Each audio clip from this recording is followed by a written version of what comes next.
বাসের ভাড়া বৃদ্ধির দাবি দীর্ঘদিন ধরে করে আসছেন বাস মালিকরা। একাধিকবার ডিজেলের দাম বাড়লেও সরকার ভাড়া বাড়ানোর সম্মতি না দেওয়ায় বিপুল লোকসানের ভারে বাস চালানো অসম্ভব হয়ে উঠছে বলে দাবি তাদের। এই পরিস্থিতিতে রাজ্য সরকারের সঙ্গে একাধিকবার বৈঠকেও কোনো সমাধান সূত্র না বেরোনোয় ধর্মঘটের পথে তারা। ইতিমধ্যেই গত কয়েক মাসে শহরের বহু রুট থেকেই মালিকরা বাস তুলে নিতে শুরু করেছেন।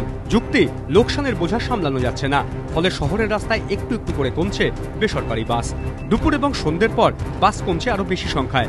মালিকদের দাবি, 2009-এর 1 আগস্ট শেষবার বাসের ভাড়া বেড়েছিল। তারপর থেকে এখনো পর্যন্ত 10 বার ডিজেলের দাম বাড়লেও ভাড়া আর বাড়েনি। কলকাতা মেট্রোপলিটন এলাকায় সব মিলিয়ে প্রায় 8,000 বেসরকারি বাস চলে। এর মধ্যে বসে গেছে প্রায় 2,000 বাস। আর্থিক ক্ষতি স্বীকার করে মালিকরা বাস চালাতে না চাওয়াতেই এই অবস্থা। দেখা যায় গড়িয়ার মুকুন্দপুর থেকে হাওড়া ফায়ার স্টেশন পর্যন্ত রুটে একটি বাস চালাতে কত খরচ হয়।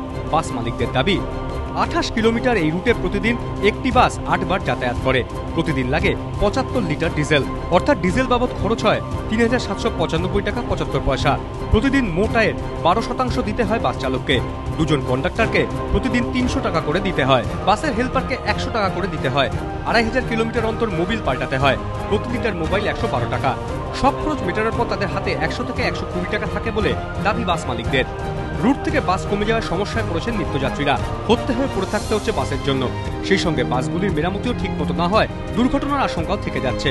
ফলে স্বভাবতই প্রশ্ন উঠছে, পরিষেবা যাত্রী সুরক্ষার সঙ্গে আপোষ করা না ভাড়া বাড়ানো, কোনটা জরুরি? নিত্যযাত্রীরা বলছেন, সব জিনিসের দাম যখন বাড়ছে তখন বেশি বাস ভাড়া দিতে তাদের আপত্তি নেই, কিন্তু ভাড়া না বাড়িয়ে পরিষেবার সঙ্গে আপোষ করা একদমই উচিত নয়।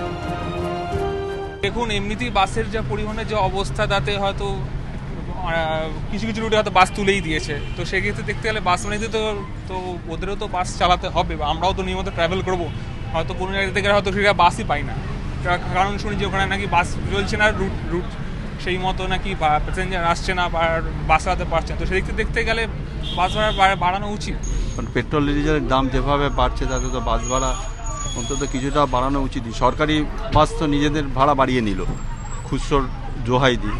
কারণ প্রাইভেট বাসকে যদি এই অবস্থায় রাখতে, তাহলে বাস মালিকরা চালাবে কী করে? ভাবে ফুয়েল ইত্যাদির ভাড়া দাম বেড়েছে, তাতে বাড়া উচিত বলে আমার মনে হয়। সরকারের তো ভাবতেই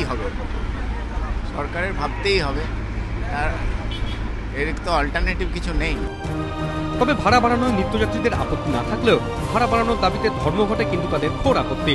কারণ রাজ্য সরকার ও বাস মালিকদের এই সংঘাতে হেনস্থার শিকার তাদেরই হতে হচ্ছে। সমিত সেনগুপ্ত, এবিপি আনন্দ, কলকাতা।